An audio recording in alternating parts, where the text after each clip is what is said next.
পর্যটকদের উদ্দেশ্যে বিশেষ সতর্কবার্তা ঘোষণা। ধেয়ে আসছে রেমাল। দীঘায় নজিরবিহীন তৎপরতা শুরু করেছে প্রশাসন। প্রসঙ্গত ঘূর্ণিঝড় রেমালের প্রভাব শুরু হয়েছে শনিবার রাত থেকেই।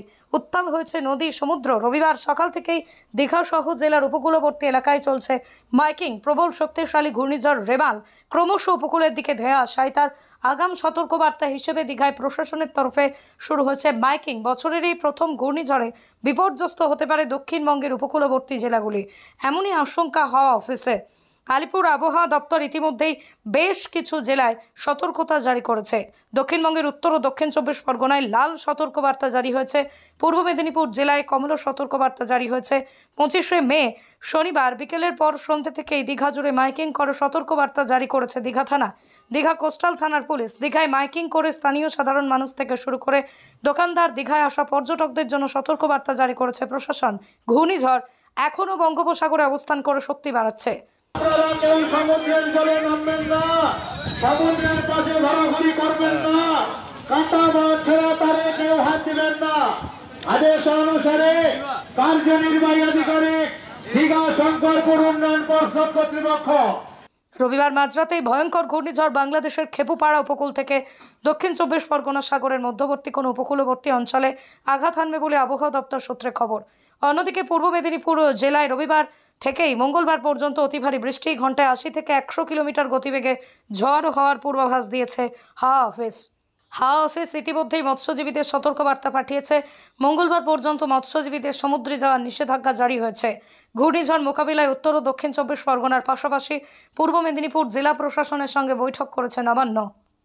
বঙ্গোপসাগরে সৃষ্ট ঘূর্ণাবর্তের কারণে আগামী রবিবার 26/5/2024 থেকে মঙ্গলবার 28/5/2024 পর্যন্ত ঘূর্ণিঝড় রেমালের প্রভাবে প্রবল বৃষ্টিপাত সহ ঝড়ের বিশেষ আবহাওয়ার সতর্কবার্তার দিকে নজর রাখুন।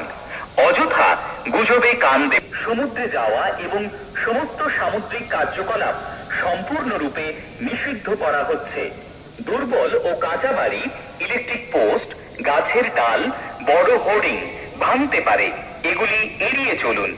প্রশাসনের নির্দেশ অনুযায়ী প্রয়োজনে নিকটবর্তী ফ্লাড শেল্টার অথবা ঘূর্ণিঝড় আশ্রয়স্থল অথবা নিকটবর্তী পাকা স্কুল বাড়ি প্রভৃতি নিরাপদ স্থানে আশ্রয় গ্রহণ করুন। সমুদ্র উত্তাল থাকার কারণে সমুদ্রে স্নান করা ও সমুদ্রের কাছে যাওয়া নিষিদ্ধ। সমুদ্রের নিকটবর্তী দোকান, অস্থায়ী কাঠামো সমুদ্রোপকূলের থেকে 500 মিটার দূরে সরিয়ে নিন। দামিনী মোবাইল অ্যাপে বজ্রপাতের পূর্বাভাস জানুন। ছেঁড়া বিদ্যুতের তার থেকে নিজেকে বাঁচিয়ে চলুন। নিচু এলাকার বাসিন্দারা আগে থেকে নিরাপদ উঁচু স্থানে চলে যাবেন। প্রশাসনের থেকে নির্দেশ না পাওয়া পর্যন্ত সতর্কতা অবলম্বন করুন। সময় সময় আবহাওয়ার পূর্বাভাস এবং প্রশাসনিক ঘোষণার দিকে খেয়াল রাখুন। আদেশানুসারে পূর্ব মেদিনীপুর জেলা প্রশাসন।